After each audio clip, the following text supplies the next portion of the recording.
बिहार विधानसभा चुनाव के नतीजे आने के बाद बाजार को एक बात समझ में आ गई। अब देश में विकास की रफ्तार रुकने वाली नहीं है। एनडीए की प्रचंड जीत 243 में से 206 से ज़्यादा सीटों पर बढ़त के साथ बाजार के लिए एक बड़ा पॉजिटिव संकेत मानी जा रही है। 14 नवंबर के इस नतीजे से निवेशकों को यह भरोसा और भी बढ़ा है। सरकार अपनी चल रही नीतियों और बड़े विकास कामों में बिना रुकावट आगे बढ़ा पाएगी।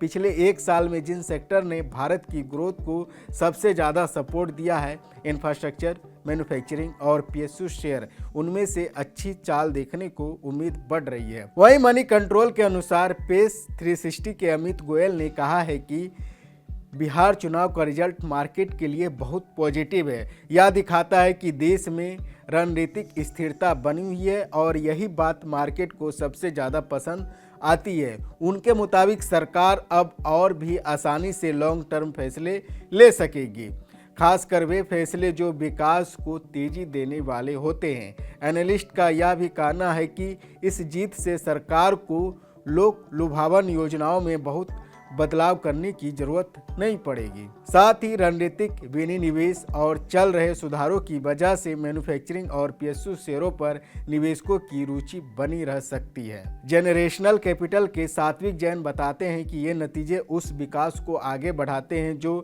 बिहार में पिछले कई सालों से देखा जा रहा है। पिछले 15 साल में गरीबी 69% से घटकर 23% रह गई है। बिजली की खपत 3 गुना से ज़्यादा हो गई और प्रति व्यक्ति आय बढ़कर 73,700 रुपए तक पहुंच गई। यानी जमीन पर असली बदलाव हो रहा है और लोग उसे महसूस कर रहे हैं। उन्होंने यह भी बताया कि बिहार का 58,900 करोड़ रुपया का इंफ्रास्ट्रक्चर बजट आने वाले समय में राज्य में बड़े काम करवाएंगे। इससे सड़कों, बिजली, बिल्डिंग और दूसरे प्रोडक्ट में पैसा लगेगा, जिससे नौकरियां बढ़ेगी और आय भी बढ़ेगी। इसी कारण रिटेल, इलेक्ट्रॉनिक्स और लोकल मैन्युफैक्चरिंग जैसे बिजनेस को भी फायदा मिल सकता है। दूसरी तरफ मार्केट स्मिथ इंडिया ने चेतावनी दी है कि नतीजों के तुरंत बाद 1-2 दिन बाजार थोड़ा हिल सकता है, लेकिन उसके बाद मार्केट फिर से उन्हीं चीज़ों पर ध्यान देगा। कंपनी की कमाई, केंद्र सरकार की नीति, निरंतरता, बड़े मैक्रो फैसले। वहीं आपको बता दें कि बिहार का यह जनादेश सिर्फ राजनीति का मामला नहीं, यह शेयर बाजार के लिए भी बड़ा पॉजिटिव है। सरकार को अब कैपेक्स और विकास पर फोकस बढ़ाने की और खुली गुंजाइश मिलेगी। इंफ्रास्ट्रक्चर, मैन्युफैक्चरिंग और पीएसयू सेक्टर आने वाले महीनों में फिर से रफ्तार पकड़ सकते हैं।